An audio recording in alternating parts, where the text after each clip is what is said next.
रविंद्र इंदिरा जी से अनुरोध करूंगा कि आपने बहुत कुछ दिया थी बिहार को आज, और उम्मीद करूंगा कि आगे भी देने की घोषणा करके जाएंगे। धन्यवाद आदरणीय रविंद्र इंदिरा जी।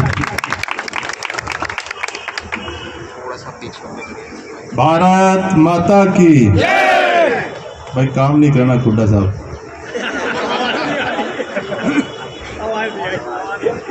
अपने आप समझ के सब समझदार है इस बात को।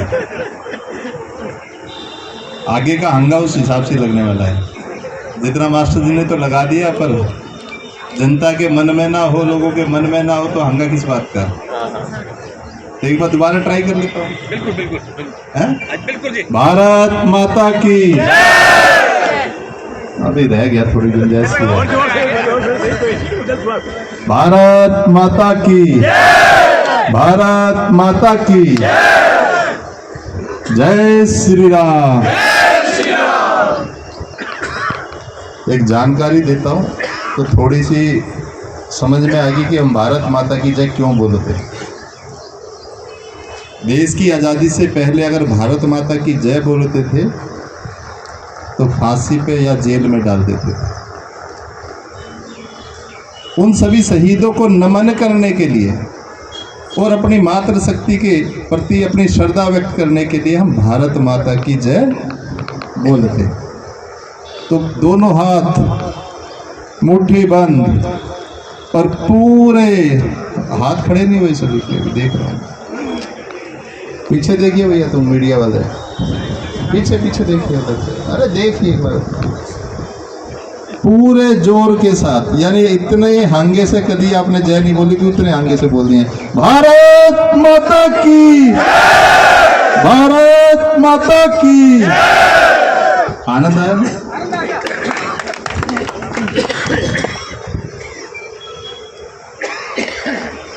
आप सबके भागीदारी और विश्वास के कारण आपने 27 साल बाद भारतीय जनता पार्टी की सरकार दिल्ली के अंदर बनाई। उसके लिए मैं आपका धन्यवाद तो करता ही हूं, और उसका संचालन दिल्ली की माननीय मुख्यमंत्री रेखा गुप्ता जी, एक छोटी सी कार्यकर्ता आज मुख्यमंत्री बनी।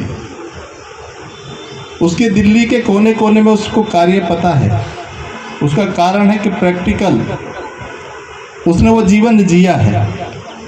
जब आदमी प्रैक्टिकल जीवन जीता है तो उसको सारी चीज़ों का ज्ञान और संज्ञान भी होता है। जब हम दिल्ली देहात की बात करते थे, आज तक किसी भी सरकारों ने, मुझे आज भी याद है, मैं हर मंच पे बोलता भी हूँ कि दिल्ली के ऐसे यशस्वी मुख्यमंत्री रहे स्वर्गीय साहब सिंह वर्मा जी, जिन्होंने दिल्ली देहात की चिंता की।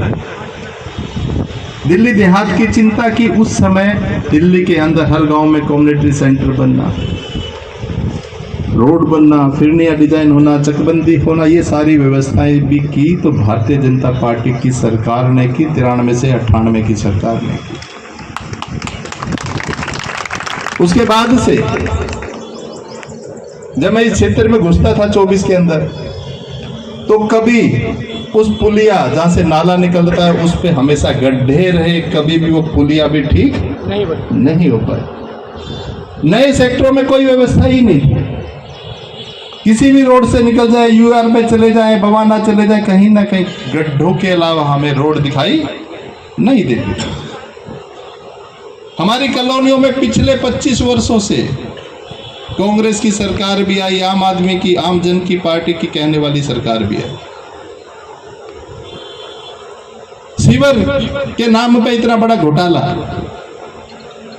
6 साल पहले टेंडर हुआ, पर किसी ने संज्ञान नहीं लिया। लोगों को नरकीय जीवन जीने का काम पूर्वोत्तरी सरकार यानी आम आदमी पार्टी की सरकार ने जीने पर विवश किया। जब से दिल्ली के माननीय मुख्यमंत्री ने संज्ञान लेना शुरू किया, अपना कार्य करना शुरू किया, जब हमने सही जानकारी वहां तक पहुंचाने का काम किया और ये लड़ाई शुरू की, तो मैं माननीय मुख्यमंत्री रेखा गुप्ता जी का धन्यवाद देना चाहता हूं। माननीय मंत्री आशीष सूद जी का धन्यवाद देना चाहता हूं कि जब ये संज्ञान दिया गया कि मेरी कॉलोनियों के हालात ऐसे हैं कि हम घुस नहीं सकते, गंदा पानी पीने के लिए विवश हैं, बारिश होती है तो घर से बच्चे भी स्कूल नहीं जा सकते, तो ऐसा नरकीय जीवन जीने पर हम विवश हैं, तो एक पीड़ा सामने से दिखाई देती है, उनका भाव नजर आता है। इसलिए माननीय मुख्यमंत्री ने कभी भी मैंने कोई चिट्ठी दी जिसके लिए कार्य करने को कहा, कभी मेरे क्षेत्र के लिए मना नहीं किया, कभी नहीं। जो उनके संज्ञान में डाला गया, जो चिट्ठी मेरे तक पहुंची, तो ऐसा नहीं है कि कोई भी कार्य अभी तक, वैसे तो 5 साल की व्यवस्था है, 5 बजट आना, एक ही बजट का काम है ये। अभी एक बात कही मास्टर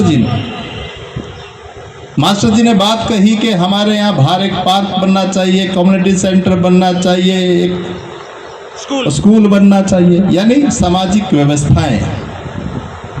अभी मैंने 15 दिन पहले दिल्ली के नए लेफ्टिनेंट गवर्नर से मीटिंग की, वो चिट्ठियां पब्लिश होनी चाहिए थी, पता नहीं क्यों अभी तक पहुंचा ना बिटिया पिता, वो चिट्ठियों की कॉपी देनी है सबको। मैंने एलजी साहब से और दिल्ली की माननीय मुख्यमंत्री से कहा कि चारों तरफ से डीडीए है, आज डीपीआर के अंदर लीगल तौर से अगर घुसना चाहें तो हम घुस नहीं सकते, एक छोटा सा रास्ता पीछे से 16 फुट का, इसके अलावा कोई रास्ता नहीं है। ये कड़वी सी बात भी है। हमने मकान बनाए क्योंकि हर आदमी का बजट होता है, बजट के कारण से आदमी अपना पूरा जीवन और बड़े मन से मन घर बनाता है, क्योंकि आदमी का सपना होता है मेरे को अपना घर हो। पर कई बार किसी ना किसी कारण से, अज्ञानता के कारण से मकान ले लेता है, बाद में पता चलता है कि गलियारे से जिससे गए आए वो रास्ता ओरिजिनल नहीं है। प्रशासन जब अपनी व्यवस्था करता है, अपना हक लेने आता है, उस समय तकलीफ होती है कि ये तो रास्ता मुझे दिखाया गया, पर फिर भी एलजी साहब के अंदर, उनके दिमाग में वो सारी व्यवस्थाएं कि जब आप चारों तरफ से रास्ता पैक कर दोगे तो इतनी बड़ी आबादी कहाँ तो अपने ब्याह सगाई करेंगे, यानी फंक्शन करेंगे, यहाँ के बच्चे पढ़ने कहाँ जाएंगे, खेल कूद कहाँ करेंगे। ये सारी व्यवस्थाओं के लिए मैंने 15 दिन पहले एलजी साहब को और वीसी साहब को चिट्ठी देकर तय किया कि ये व्यवस्थाएं चाहिए। जब आप प्लानिंग करें तो अपनी डीडीए की जमीन को इन चीजों के लिए पहले आरक्षित करें, उसके बाद प्लानिंग करना शुरू करें।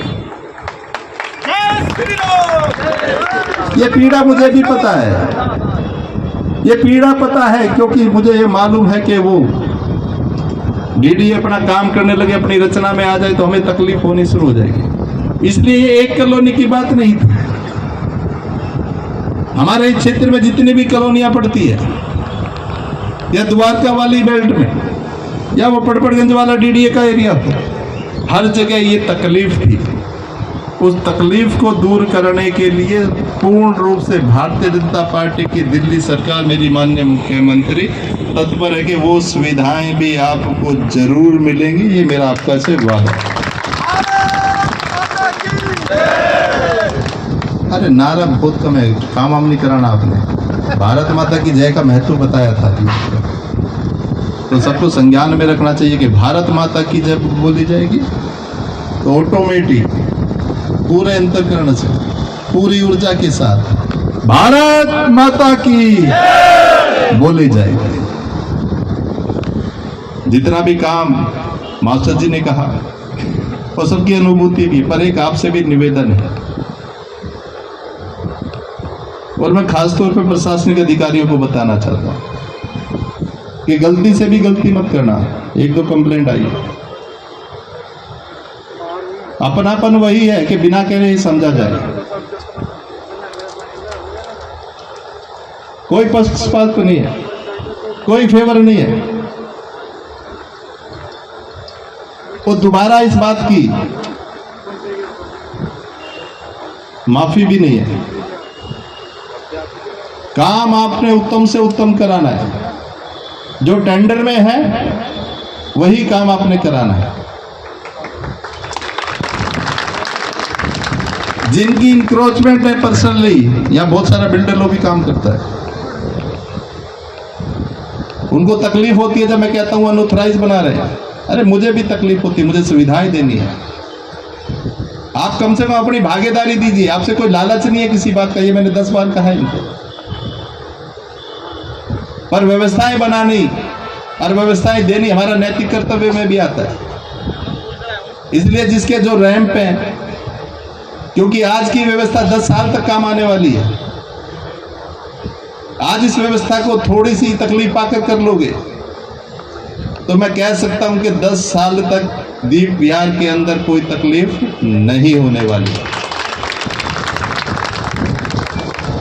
तो इसलिए जितने भी लोग हैं, प्रशासन काम करने आता है तो इनका भी कहीं तकलीफ आती है तो ये मोड़ देते हैं, कहीं टेढ़ा कर देते हैं, कहीं मेढ़ा कर देते हैं। बिल्कुल स्पष्ट जो ड्राइंग है,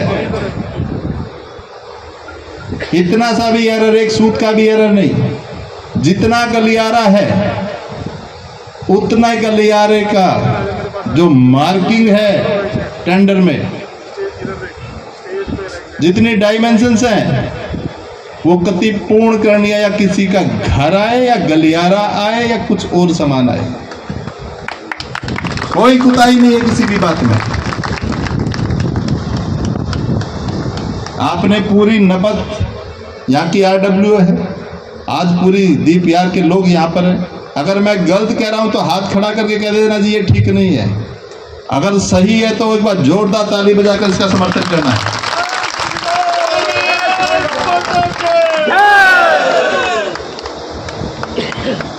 तो आपने अपना ही काम कराना है। सरकार के पास जो पैसे हैं, जो बजट है, वो आपका है, मेरा नहीं है। आप किसी ना किसी रूप में टैक्स भरते हैं, वो टैक्स रेवेन्यू सरकार के पास इकट्ठा होता है। अच्छा प्रतिनिधि होता है तो आपके लिए वो सेवाएं भेजता है, नहीं तो पूर्ववर्ती सरकार के साथ वो एडवर्टाइजमेंट में खर्च कर लेता है। सरकार की मानसिकता काम कराने की है, सीधी सीधी है, पर उस व्यवस्था को बनाना हमारी जिम्मेदारी है। वो जिम्मेदारी आपने बखूबी निभानी है। जैसे यहाँ के लोगों ने संघर्ष किया, मैं भूल नहीं सकता। सबसे ज्यादा संघर्ष अगर मेरे पे 1-1.25 साल के अंदर आया तो दीप विहार के लोगों के संघर्ष के कारण से ये सभी काम हो पा रहा है। इसलिए दीप विहार के सभी लोगों को बधाई है, और ऐसे ही संघर्ष करते रहेंगे। मैं झूठ नहीं बोल रहा हूं, मैं बोलता भी नहीं। मेरा काम 24 घंटे काम करना है।